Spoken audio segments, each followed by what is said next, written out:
درانه کتونکو السلام علیکم. زه محمد سلمان همدرد د حق غږ پښتو چینل خبري لنډیز کې ستاسو کوربه اوس تاسو پام را اړوم د مهمو خبرونو لنډیز ته. د نیویارک ټایمز راپور کوي چې د متحده ایالاتو د خوړو او مخدرات توکو اداره د FDA فایزر د کورونا واکسین کارول مني او تایید کړی دي. کندهار کې روغتیايي مسؤلین وایي تېره شپه د کندهار ښار 5مې حوزې اړوند نوراني مینه کې په یوه کور کې د ګاز بخاري له امله په رامنځته شوې اورلګېدنه کې د یوې کورنۍ 15 غړي مړه شوي دي او په مړه شویو کسانو کې 3 ماشومان او 2 ښځې شاملې دي. د هند صدر اعظم او د پاکستان ازبکستان جمهور رئیس موافقه وکړه چې د افغانستان د اتصال په برخه کې به همکاري سره کوي او په دې مورد کې به ایران هم ورګډي.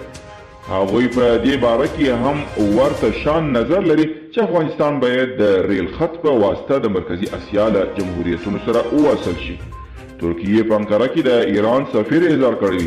د افغانستان د بهرنیو چارو وزیر حنیف اتمر اسرائیلیا ته ویلي چې د جنگي جنایاتو پلټنې باید د کابل په خوښه او همکاري ترسره کړي.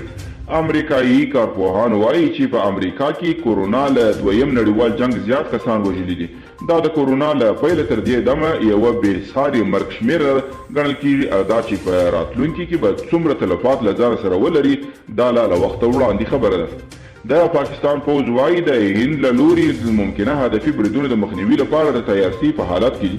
پاکستانی پوځ تور پورې کړی چې هند دغه عملیات له خپل کورني سیاست د هند ولس د پام وړ اړولو لپاره کوي، خو د هند پوځ د پاکستان دغه ادعا پروپاګانډ بللي.